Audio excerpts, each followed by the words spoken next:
Hello friends, welcome to best English classes. मैं हूं प्रतीक तंवर और आज हम पढ़ रहे हैं तोरू दत्त की लिखी poem Sita.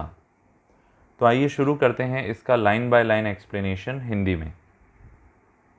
3 happy children in a darkened room.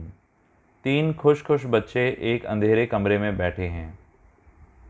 What do they gauge on with wide open eyes. अपनी बड़ी बड़ी आंखों से क्या देख रहे हैं। A dense forest where no sunbeam pries। एक घना घना जंगल है जहाँ सूरज की किरण भी नहीं आ सकती। प्राय PRY एक वर्ड होता है, इसका मतलब होता है छुप के आना। तो प्राय से बना है prize. And in its centre a cleared spot. और बीच में एक खाली स्थान है। There bloom gigantic flowers on creepers that embrace। जहाँ पर खिले हैं बड़े बड़े फूल बेलों पर जो लिपटे थे। क्रीपर्स यानी बेल और एम्ब्रेस यानी गले लगाना। तो यहाँ पे 3 छोटे छोटे खुश खुश बच्चे हैं जो एक अंधेरे से कमरे में बैठे हैं और बड़ी बड़ी आंखें फाड़ फाड़ के एक कहानी सुन रहे हैं। उनकी मदर उन्हें कहानी सुना रही है। कहानी में एक घना जंगल है जहाँ सनबीम नहीं आती है और इस जंगल में बीच में एक साफ सुथरा सा स्थान है जहाँ पे बड़े बड़े फूल हैं बेलों पर। टॉल ट्रीज, बड़े बड़े पेड़ों पर वो बेलें लिपटी हुई हैं। There in a quite lucid lake. वहाँ एक शांत चमकदार झील है। The wild swans glide there veering from the break.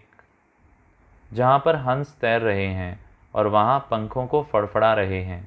Varying यानी फड़फड़ाना, ब्रेक यानी उसके पंख। द पिकॉक स्प्रिंग्स, मोर नाच रहा है।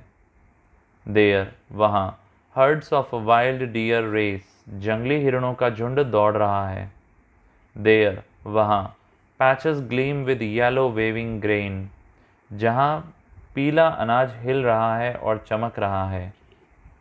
ग्लीम यानी चमकना और वेव यानी हिलना। There blue smoke from strange altars rises light. वहाँ पे नीला धुआं निकल रहा है, विचित्र वेदियों से उठ रही है रोशनी। वेदी क्या होता है? जहाँ पे यज्ञ होता है उसे अल्टर भी कहते हैं। देयर वहाँ dwells in peace the poet anchorite. वहाँ पर निवास है, शांति से रहते हैं सन्यासियों में जो सबसे श्रेष्ठ हैं, Valmiki.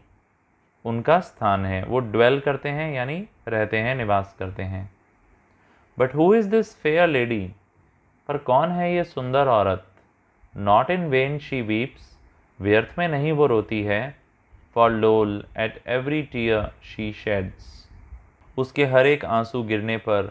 Tears from 3 pairs of young eyes fall amain, 3 जोड़ी छोटी आँखों से भी आंसू गिरते हैं। यानी जब एक एक आंसू सीता माता गिराती है तो उनकी कहानी सुनने वाले ये 3 बच्चों की आंखों से भी आंसू गिरते हैं। एंड बोर्ड इन सोरो आर द 3 यंग हेड्स, और झुक जाते हैं। बो मतलब झुक जाना, सोरो में यानी दुख में, 3 छोटे sir. It is an old old story and the ले, एक पुरानी पुरानी कहानी है। एंड द ले which has evoked sad Sita from the past, जिसने बुलाया है, बताया है दुखी सीता को भूतकाल से, उनकी याद दिलाई है। तो यहाँ पे ये इमोशनल कहानी सुन रहे हैं तीनों बच्चे अपनी मम्मी से और इन्हें रोना आ रहा है। इज़ बाय अ मदर संग दिस हर्स्ड एट लास्ट, जिसे माँ गाती है फिर अंत में उन्हें चुप कराती है। हश यानी चुप कराना। And melts the picture from their sight away, और जल्दी से ये दृश्य, ये तस्वीर उनकी आंखों से दूर कर देती है। Yet shall they dream of it until the day, फिर भी शायद दिन के अंत में उन्हें इसका सपना आएगा। When shall those children by their mother's side, जब ये बच्चे होंगे अपनी माँ के बगल में। Gather इकट्ठे होंगे।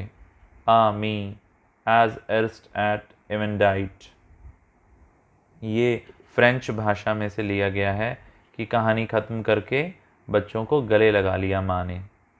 तो दोस्तों ये 3 बच्चे कौन हैं? ये 3 बच्चे हमारी पोइटेस खुद हैं तोरू दत्त और उनके भाई बहन आरू और अबजू, जिनकी कम उम्र में ही डेथ हो गई थी।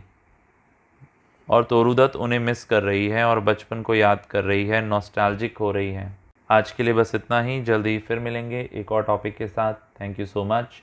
चैनल पे नए हो तो सब्सक्राइब करो, लाइक करो, कमेंट बॉक्स में अपना फीडबैक दो और अपने क्लासमेट्स के साथ व्हाट्सएप पर इसे शेयर भी करना।